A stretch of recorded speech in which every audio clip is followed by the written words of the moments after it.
ल सबैजना good afternoon. आज हामी यो भिडियोमा हामी मुद्रास्फीतिका कारणहरू के छन् त्यो व्याख्या गर्छौं।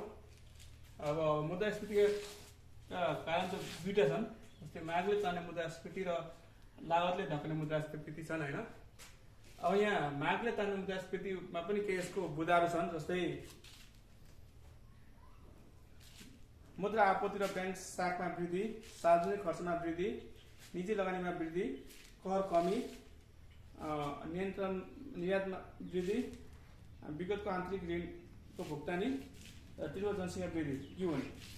अब मागले तान्ने मुद्रास्फीति भनेको तिमीलाई थाहा छँदैछ होला, हिजो पनि मैले व्याख्या गरेँ। माग भने चाहिँ कुनै पनि सामानको माग बढेपछि, यानि कुनै पनि यहाँ वस्तुको या सेवाको हैन पूर्ति भन्दा माग बढ्यो भने के हुन्छ त, त्यहाँ त्यो वस्तुको के हुन्छ त, त्यहाँ सर्टेज हुन्छ। त्यो वस्तु के हुन्छ, त्यहाँ सर्टेज हुन्छ, त्यो वस्तुको कमी हुन्छ, जसले गर्दा के हुन्छ त, विक्रेताहरू हैन के गर्छ त, यानी बेच्ने मान्छे के गर्छ त, आफ्नो मुनाफालाई बढाउनको लागि के गर्छ त, त्यस्ता वस्तुहरू के गर्छ त, मूल्य बढाइदिन्छ। हो, मूल्य बढाइदिन्छ, जसले गर्दा के हुन्छ त, त्यहाँ मुद्रास्फीति हुन जान्छ। यानी पैसाको रकम के हुन्छ, या मुद्राको मूल्य के भइदिन्छ, कम्ती भइदिन्छ, अनि मूल्य स्तरमा के हुन्छ, अटोमेटिक के हुन्छ, वृद्धि आउँछ। हो, त्यस्तो खाले मुद्रास्फीतिलाई के भन्छ त, मागले तान्ने मुद्रास्फीति भनिन्छ। जस्तै यसको पनि केही कारण, जस्तै मुद्रा आपूर्ति र बैंक साखमा वृद्धि। अब हैन मुद्राको आपूर्ति र हैन अब ब्याङ्कहरूले हैन अब ऋणहरू दिने, यानी ब्याङ्कहरू जुन ऋण दिन्छ त्यो ऋणको भोल्युम बढाइदिएपछि के हुन्छ, त्यहाँ मुद्राको के हुन्छ त, पूर्ति धेरै आउँछ, जसले गर्दाखेरि के हुन्छ, त्यहाँ मुद्रास्फीति हुन जान्छ। अर्को छ सार्वजनिक खर्चमा वृद्धि।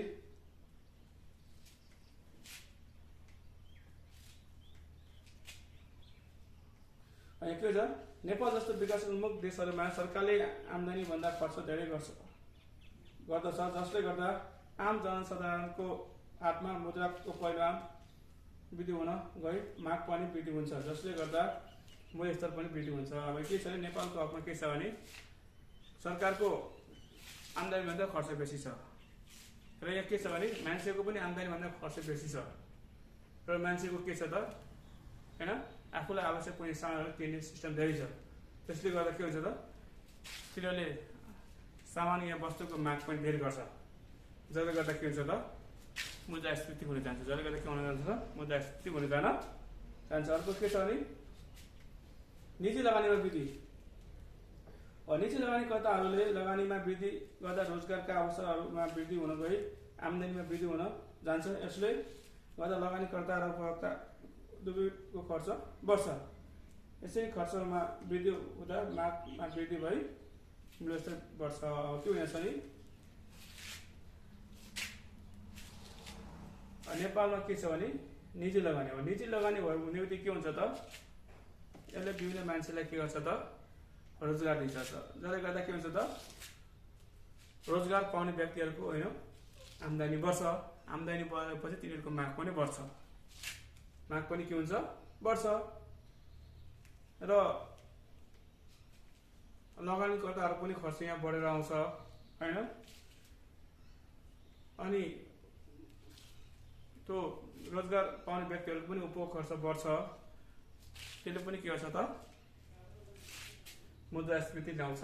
त्यसले पनि के ल्याउँछ त, मुद्रास्फीति ल्याउँछ। अब करमा कमी।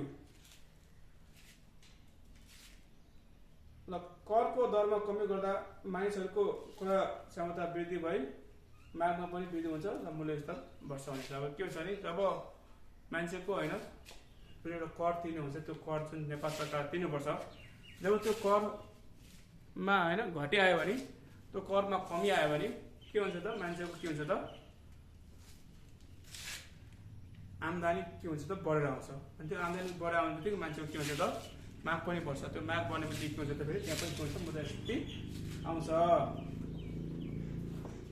निर्यातमा वृद्धि।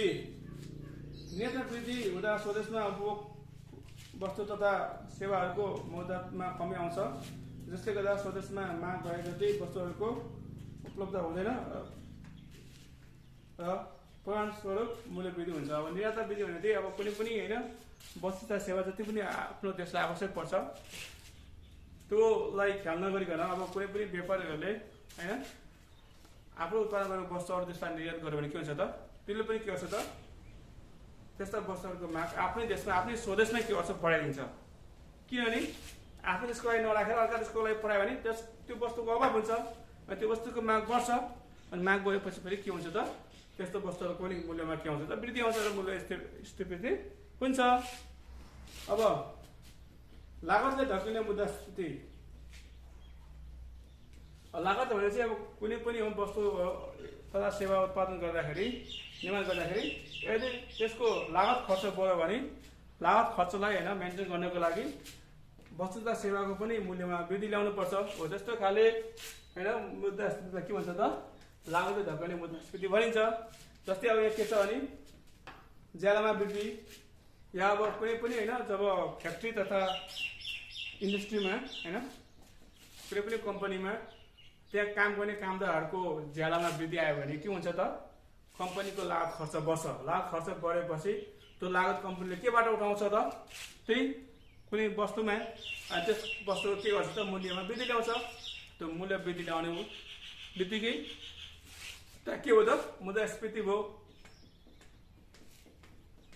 अर्को छ अब मुख्य कच्चा पदार्थको मूल्यमा वृद्धि। अब कुनै पनि वस्तुहरू निर्माण गर्नको लागि होइन कुनै पनि सामानहरू निर्माण गर्नको लागि कच्चा पदार्थहरू चाहिन्छ कम्पनीहरूलाई। जब त्यो मुख्य कच्चा पदार्थहरू जुन कम्पनीहरूले युज गर्छन् होइन चाहिन्छ, त्यो कच्चा पदार्थहरूको मूल्य बढ्यो भने कच्चा पदार्थको मूल्य बढ्ने बित्तिकै के हुन्छ त, कम्पनीको उत्पादन खर्च बढ्छ। उत्पादन खर्च बढ्ने बित्तिकै के हुन्छ त, अब कम्पनीले त्यो उत्पादन खर्च बढ्ने बित्तिकै के गर्छ त, त्यसको अब जुन लस हुन्छ त्योबाट पनि उसले फाइदा लिनुपर्छ।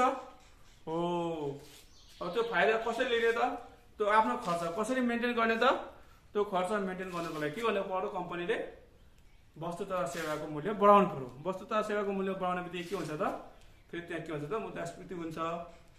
अर्को छ नाफाको मार्जिनमा वृद्धि। अब कुनै पनि कम्पनीले होइन